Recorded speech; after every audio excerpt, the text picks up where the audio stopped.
OK, c'est parti. On voit. OK. Bonsoir tout le monde. Bienvenue à la séance du Conseil du 14 octobre 2020. Suite au COVID, aux recommandations de la santé publique, on a décidé de faire cette rencontre par vidéoconférence. Donc, je demanderai à tous les gens de se présenter. Moi, Céline Geoffroy, mairesse de Notre-Dame-de-Lourdes. Par la suite. Marc Blanchette, conseillère numéro 1. Mélanie Laplante, conseillère numéro 2. Pierre Venn, conseiller numéro 3. Gaétan Desmarais, conseiller numéro 4. Claire Sarrazin, conseillère numéro 5. Michel Picard, conseiller numéro 6. Marie-Claude Parent, secrétaire trésorière. Bonsoir tout le monde et bienvenue à la séance. Je déclare l'Assemblée ouverte. Il est présentement 19h32. Donc, adoption de l'ordre du jour. Au point, on devrait, à l'ordre du jour qui était présenté aussi sur le site de la municipalité, on devrait ajouter au point 11.15, demande du comité environnement de la commission de l'école Sainte-Bernadette. Au point. Par la suite, en ajoutant ce point, est-ce qu'il y a un proposeur pour l'ordre du jour? Pierre Venn, à l'unanimité? Oui. Oui. Oui. Parfait. Au point 3.1, adoption des procès-verbaux de la séance du 14 septembre 2020. Est-ce qu'il y a un proposeur? Michel Picard. À l'unanimité? Oui. Oui. Au point 4.1, approbation des comptes payés et payables pour un montant de 350 068,21. Proposeur? Gaétan Desmarais. M. Desmarais, à l'unanimité? Oui. Oui. 5.1, une demande au point 5, c'est la correspondance qu'on a eue pour le mois en cours. La directrice générale nous a remis la correspondance du mois en cours. On a eu une demande d'opération Noël 2020 pour être partenaire dans une demande, dans une commandite pour faire des paniers de Noël. Comme le conseil municipal, la municipalité a déjà un comité d'entraide pour offrir ce service à ses citoyens, le conseil ne donnera pas suite à cette demande. Est-ce qu'il y a un proposeur? Mélanie Laplante. Blanchette. Mélanie Laplante, à l'unanimité? Oui. Oui. Oui. 5.2, École Sainte-Bernadette, demande de prêt de salle pour, attendez, c'est pour le 13 novembre, que la municipalité accepte de prêter la salle pour cette activité. Est-ce qu'il y a un proposeur? Claire Sarrazin. À l'unanimité? Oui. Oui. 5.3, Atelier Passe-Partout, demande de prêt pour la Multitech par l'école, justement, pour Passe-Partout. C'est pour le Passe-Partout qui devrait débuter le 7 décembre. La première journée, ça serait le 7 décembre prochain. Par la suite, ça serait à chaque lundi après-midi qui vont avoir besoin de la Multitech pour Passe-Partout. La municipalité le conseil accepte de prêter le local. Proposeur? Marc Blanchette. Madame Blanchette, à l'unanimité? Oui. Oui. Point 6, dépôt et rapport interne, externe, c'est seulement des dépôts. Au point 6.1, dépôt du rapport des finances préparé par la secrétaire trésorière adjointe. 6.2, rapport de l'état des finances de la bibliothèque. 6.3, Nordisco, rapport mensuel d'assainissement des eaux pour le mois d'août 2020. 6.4, le rapport mensuel de Nordico pour l'eau potable du mois d'août 2020. 6.5, le rapport des états financiers 2019 de l'OMH de Notre-Dame-de-Lourdes. Des dépôts. Au point 7, rapport des comités. Est-ce que vous avez des choses à parler? Oui, j'aurais un petit quelque chose à dire. Juste Oui. pour dire que le nouveau directeur de la Sûreté du Québec, depuis quelque temps déjà, je ne l'ai pas en moi exactement, mais c'est M. Simon Rabouin. C'est un nouveau directeur. Il était déjà en poste. Fait que là, c'est le nouveau directeur à Joliette. Parfait, merci. Est-ce qu'il y a Oui, d'autres? il y a eu Il y a eu le, Oui, je peux-tu Madame parler? Blanchette, oui. Oui. Oui, le cinéma là, qu'il y a eu, le cinéparc, là, si on veut, c'était quand même assez bien. Les gens étaient là aussi bien contents de participer, de faire l'activité. Puis aussi, ben, étant donné que l'Halloween ne sera pas, normalement, ne devrait pas être annulé, on va faire quand même une distribution, comme on avait parlé un peu. Là, puis il n'y aura pas on ne fera pas rien dans les sentiers ou quoi que ce soit, mais il va y avoir quand même à la médiathèque une distribution de bonbons. Et les jeunes vont pouvoir quand même venir avec les parents. Ça va être le samedi. Parfait. Ça, je pense qu'on n'a rien d'autre là, à Parfait. venir pour le mois d'octobre. Merci. Oui, M. Desmarais? Oui, concernant justement le comité d'entraide et le guignolé, le comité s'est rencontré puis on a établi que oui, il va y avoir distribution de panier de Noël le 12 décembre. Mais par contre, la guignolée, qui est la semaine d'avant, le 5 décembre, cette année, il a été décidé, bien sûr, vu la situation de la pandémie, qu'il n'y aura pas de porte-à-porte qui va se faire cette année. Il reste à voir, là, on va peut-être marcher par un envoi postal de demande de dons. Pour l'instant, c'est ça qu'on préconise, là, mais le mois prochain, on peut établir de façon définitive quel va être le plan d'action. Mais oui, il va y avoir des distributions de panier de Noël le 12 décembre, comme à tous les ans. Merci. Pas d'autre chose. Merci tout le monde. Point 8, urbanisme et mise en valeur du territoire. Au point 8.1, c'est toujours des dépôts. Dépôt du rapport des permis et certificats du mois de septembre 2020. 8.2, dépôt du procès-verbal du comité consultatif du 25 août. Et 8.3, demande de dérogation mineure concernant un lotissement dans la vallée des Pins pour M. Jocelyn Durand et Mme Josiane Langto. C'est une demande qui a été faite c'est parce que lors du nouveau cadastre, les lots ont été fusionnés. Il y a 3 lots qui ont été fusionnés. Le propriétaire nous demande de rediviser ces lots pour en faire seulement 2. Les lots vont avoir 3000 mètres, un peu plus que 3000 mètres carrés.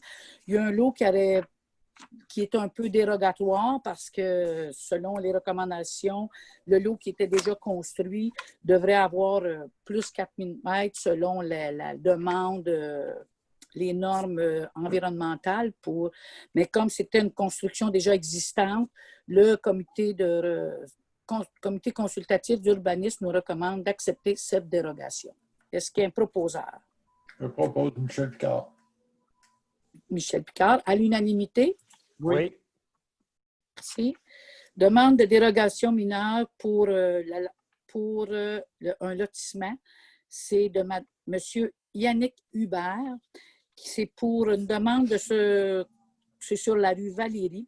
Le monsieur il est sur un coin de rue. Il y a deux rues dans le fond. Il demande l'autorisation de se construire sur le côté,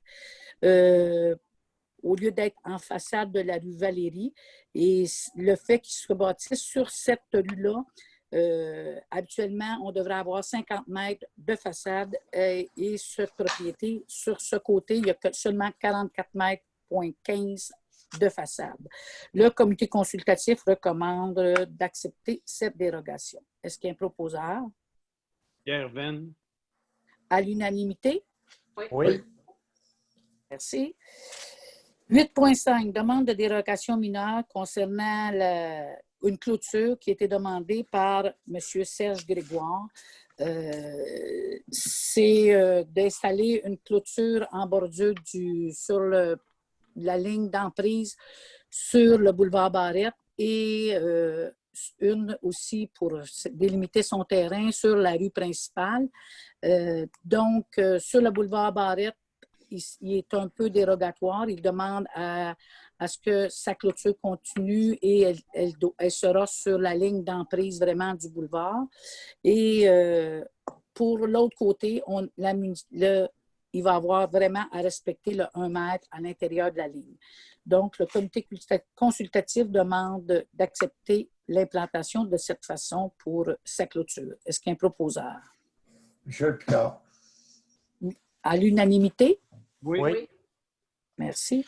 8.6, demande de dérogation pour mineurs pour le lotissement sur un cul-de-sac. C'est la rue principale. C'est la rue, justement, pour la construction de Daniel Bruno. Sur la rue, on va en parler tantôt, mais c'est sur la rue vraiment de la fabrique, là, qui présentement, la rue qui va être là. On a un rond-point qui demande habituellement d'avoir une superficie. Le rond-point demande un virage de 36 mètres. Dû à la façon que ça va être disposé, le virage va avoir seulement 30 mètres. Le comité consultatif recommande d'accepter cette dérogation pour la construction de la rue. Est-ce qu'il y a un proposeur? Gaétan Desmarais. Monsieur Desmarais, à l'unanimité? Oui. Au point 9, avis de motion et dépôt des projets de règlement. 9.1, c'est l'avis de motion pour modifier les zones, l'usage dans la zone AR18, c'est d'enlever, de retirer de cette zone la récréation du type 1 et de modifier, d'ajouter un ajout au règlement qui permettrait de remplacer un bâtiment dérogatoire par un autre ajout dérogatoire. Donc, c'est un peu ça. C'est un avis de motion. Qui donne l'avis de motion? Pierre Venn.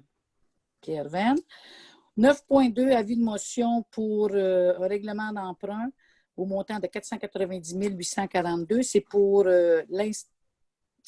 l'exécution de la rue qui devrait avoir lieu sur le terrain de la fabrique pour le développement qui va avoir lieu là. Qui donne l'avis de motion? Gaétan Desmarais. À l'unanimité, c'est un avis de motion. Adoption des règlements, déclaration de dispense de lecture. On va être exempt de lire tous les règlements puisque chacun a reçu en main les règlements en main. Adoption du premier projet de règlement concernant la zone AR10, c'est ce que je vous ai précisé tantôt. C'est justement d'enlever dans cette zone les véhicules récréatifs de type 1 et d'ajouter aussi à l'article 16.12 dans le règlement, c'est d'ajouter, de permettre de pouvoir changer, comme il y avait déjà une activité dérogatoire, de pouvoir permettre d'avoir une autre activité qui pourrait être dérogatoire à condition que les activités n'auront pas cessé avant 18 mois. Donc, en gros, c'est la réglementation de la zone AR18. Est-ce qu'il y a un proposeur? Pierre Venn. Pierre Venn. À l'unanimité? Oui. Oui. Merci. Point 10.2, adoption du règlement modifiant le règlement de zonage pour la zone AR16, c'est dans la rue Raymond. C'est dans le fond, c'est l'adoption du règlement qui est passé. C'est pour éviter qu'il n'y ait aucune construction, que les constructions ne permettent pas de logement au sous-sol. Donc, proposeur. Michel Mélanie Picard. Laplante. Madame Sarrazin, à l'unanimité. Oui. Oui. Oui. 10.3, adoption du règlement autorisant un emprunt n'excédant pas 450 000 pour le projet de branchement des 2 puits. On a fait creuser 2 puits l'été passé, donc on veut aller en emprunt pour le branchement de ces 2 puits-là. C'est un emprunt qui devrait être sur une période de 20 ans et ça va être remboursé par les utilisateurs payeurs qui sont sur le réseau. Donc, c'est un peu ce qu'on a comme règlement. Est-ce qu'il y a un proposeur? Michel Picard. Mélanie Laplante. Madame, Monsieur Picard, à l'unanimité? Oui. Oui. Merci. Point 11, affaires nouvelles et varias, administration, refinancement du règlement d'emprunt sur la rue Guilbeault, phase 1. Le règlement d'emprunt est échu. On a un montant de 156 300 à renouveler. Les remboursements, on doit faire ça par des billets qui seront datés en date du 20 octobre et les intérêts seront remis semi-annuellement. On doit rembourser en 2021 de capital 14 500, 2022 14 700, 2023 15 000, 2024, 15 300. 2025, 15 500. Et en 2025, on devrait refinancer le montant pour la balance pour un montant de un autre refinancement pour un montant de 81 300. Donc, qui propose ce demande de refinancement? Je propose. Mélanie Laplante? Madame Laplante, à l'unanimité? Oui. 11.2, refinancement justement de ce règlement d'emprunt. On a ouvert des soumissions aujourd'hui même pour ce refinancement. On a eu des soumissions de la Caisse de Joliette et du Centre de la Naudière et une de Financière Banque Nationale. Le meilleur taux est la Caisse pour les 5 ans. C'est la Caisse populaire au montant d'un coût réel de 1,74 %, alors que la Banque nationale était de 1,76820 %. Donc, le Conseil de municipalité accepte le renouvellement de la Caisse des Jardins de Joliette et du Centre de la Naudière. Proposeur, Gaétan Desmarais. M. Desmarais, à l'unanimité. Oui. 11.3, atelier urbain, paiement d'une facture pour le bassin de rétention, son mandat au montant de 3 700 $ pour les travaux déjà exécutés. Est-ce qu'il y a un proposeur? Propose Mélanie Laplante? Madame Laplante, à l'unanimité. Oui. Oui. Voirie 11.4, Solmatec, laboratoire de qualité des travaux, c'est pour la conduite de rétention.